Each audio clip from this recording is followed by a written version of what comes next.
Let's get on to about the middle part of the continent where Congo's central bank has raised its growth forecast for 2017 to 4.9%.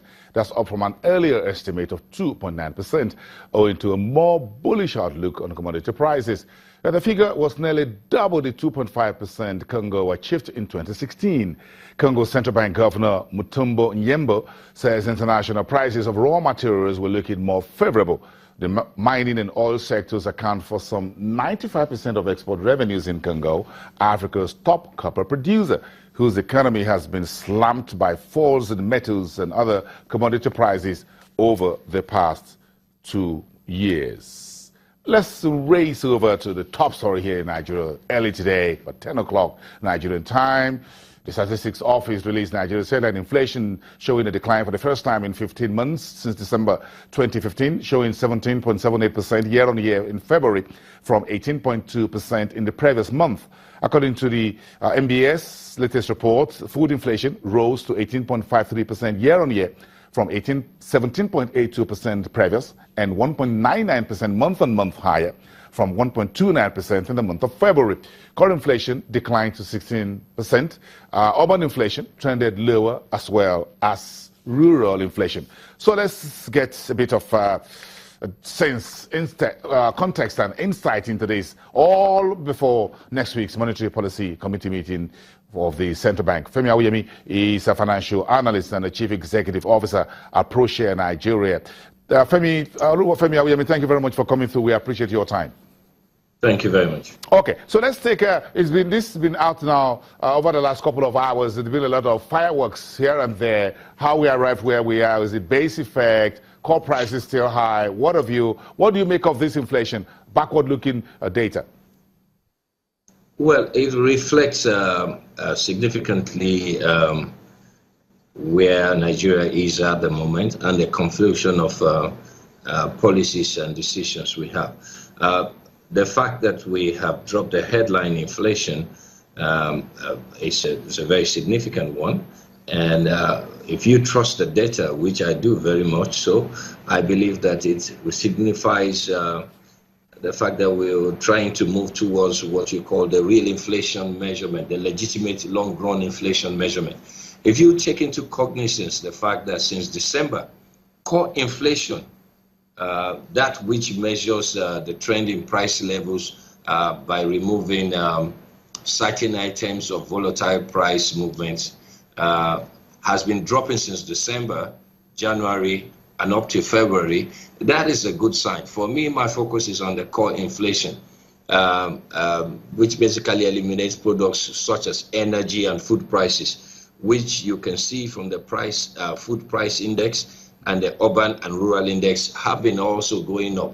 But those are volatile areas. But in terms of the core inflation, Nigeria has experienced 3 months of consistent decline in the rate of growth, an actual drop in inflation rate, which is positive for the economy. What does it mean to the man on the street? And that is this, but that's the man on the street question. So I'm asking you, you are not the man on the street. You're a blue collar, and look at it, you're wearing a blue as well, a blue shirt, a nice one there. So what does it mean for the man on the street? Well, what it basically means is that he must be hopeful.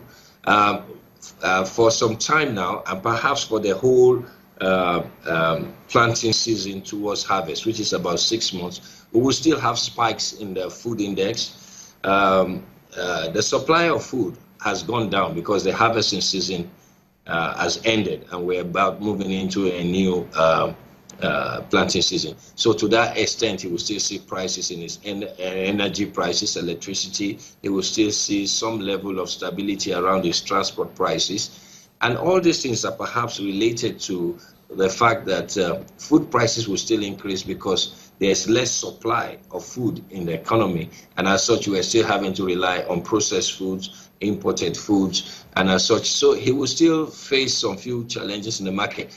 But it's not like the what do I call the fear factor that was in place before that says, look, this country is going down, this country is not going to be effective. No, that has changed. We are beginning to see some level of stability in the build-up, and that has something to do also if I may say, you were talking about the savings bond, whatever, which I felt, and I must say so, even though that's not your direct question, was effectively the government trying to reduce its cost of borrowing by pricing the savings bond at 13% and basically doing some asset reallocation. And so for the common man on the street is that these are positive signs that things will pick up in the economy. Very interesting. And does that really point to the fact that perhaps something is working or being worked on at the fiscal space, the government side of things? That would be an overstretch. It would be an overstretch in the sense that whereas the intentions are there, the actual measurement of that which you ask will be in the rollout plan around the ERGP. If you don't have fiscal policies, then what policies are you pointing out to? But what you find out is that it seems as if inflation has kind of like bottomed out, because as core inflation consistently decreases over the year, it is a reflection on the on oil and FX component in the processing of food. So that is also a very tricky one, because if any volatility occurs within oil price, you begin to see its impact. That is separate from the question of seasonality of food prices, which will still remain with us. But in terms of inflation measurement, the FS may not be as severe as you think, given that you know that importers always plan for months and months ahead. Probably, I mean, I respectfully are caught in here, but very quickly, one quick question, 1 minute. How do you think Godwin Emefiele and the central bank, MPC, should decide next week with inflation having this kind of haircut in the month of February? That's a very interesting one. You see, positive real interest rate is their target, and their ultimate objective is to go towards a single-digit inflation, which flies in the face of their desire to also achieve economic growth of about 7%. The economic growth percentage, given these policies we are pursuing, will not be realistic. So for Emefiele, I think what he will continue to do is to believe very seriously that what they are doing in holding the line in terms of FX price will be something they want to continue. But there won't be any significant changes from the CBN. Okay. Thank you very much. Olufemi Awoyemi, a financial analyst and chief executive officer at ProShare Nigeria. We thank you for your time this afternoon. Okay, so we'll talk about Nigeria's inflation.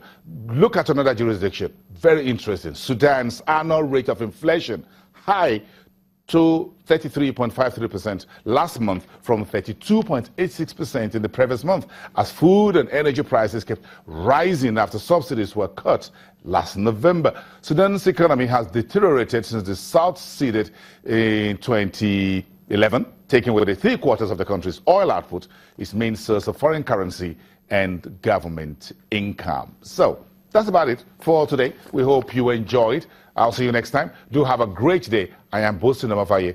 Bye for now.